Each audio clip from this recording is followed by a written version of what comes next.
Next up, we've got Michigan State and Washington. Washington 3-point home favorites here, 57.5 the total in this game.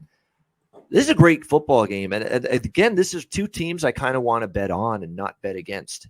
I like Michigan. Michigan State's won me money so far this year. Took them against Western Michigan as big favorites, won and covered. Took them again last week as big. Hey, I don't lay 34.5 points very often. And I said, Akron is that bad, and Michigan State is good enough to beat this team by 35 or more. And they did a lot better than that, obviously, against Akron last week. So I like Mel Tucker and what he's doing. He's got, they've got a pretty good offense. I think even everyone was panicking. No Kenneth Walker. What are we going to do? No, you're going to be fine.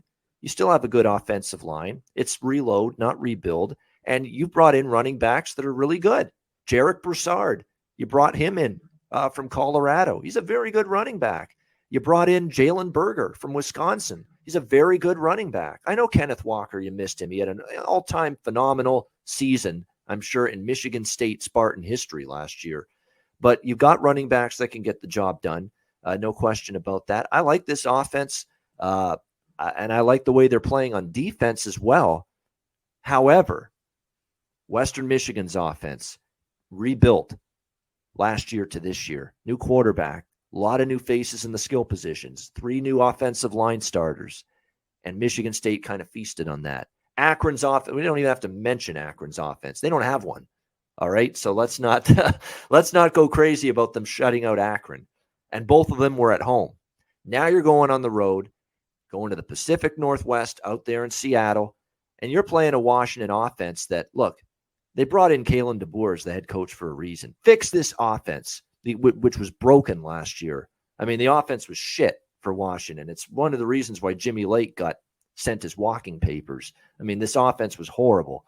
And Kalen DeBoer already, now it's only a couple games, Kent and Portland State in the first 2 games, but 45, 52, and all of a sudden you're seeing the reunion here, Connor. Kalen DeBoer, before he was head coach at Fresno State, Kalen DeBoer was the Indiana offensive coordinator before he got the Fresno job.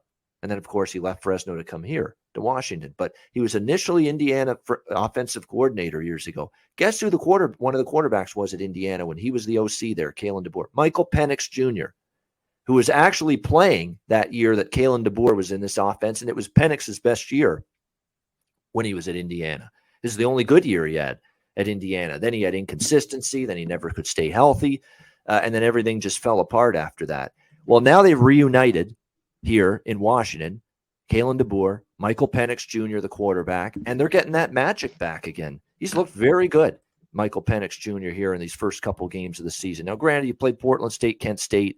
Michigan State's going to be a whole lot tougher, but he's chucking the football all over the place. He's finding his receivers, and they've got a bunch of them. Jalen McMillan, Giles Jackson. They've got some good targets here to throw the football to Washington. I like the over here. That's what I'm looking at. I don't want to bet against either of these teams. I like Michigan State. I want to bet on them. I like Washington this year. I think they're going to be much better. They got a much better coach. They got a much better offense. I think the defense, actually, believe it or not, for Washington is going to take a little step back this year because the defense has carried them the last few years. So I think they're transitioning. They're playing faster. They're throwing the ball a lot more. This is more of an over team. And I cashed an over with Washington in week 1 against Kent State, and I'm going to come right back to the over here. I think both teams will have offensive advantages. I like both teams on that side of the ball. Probably both of them I like a little bit more offensively than defensively right now.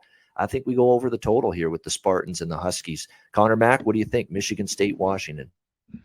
I think this is just a great football game. I don't know if I get involved in betting it either. Both teams haven't played anybody. Yeah, Michigan State's took care of business for me. I took them both those games as well, both first half. They got it done. Peyton Thorne, I think he's pretty good and gotten better. This is not the easiest trip for Michigan State, but when I always see them catching points, I like that. But one thing with Washington, I haven't seen enough. And I got to see more. I think they're playing better. Penix, if he's rolling, he is a great quarterback that can do great things and move it. But they played 2 nobodies like you talked about. Obviously, they're going to be hyped. That game's going to be huge at home. So to me, this is a watch. maybe there could be points. Maybe you have something to that over. I got to dig in this one a lot deeper because both teams haven't played anyone. This is the first big game of the year. So, but it should be a good one. I can't wait to watch it. Yeah, he's a good guy. He's someone I've known, I've met before when I've been in Las Vegas. He's on Twitter a lot. It's a great Twitter follow, and he does some work on VSiN. Wes Reynolds. Wes Reynolds, yeah. He's an Indiana alum, and he was bemoaning it, and I don't blame him for being pissed.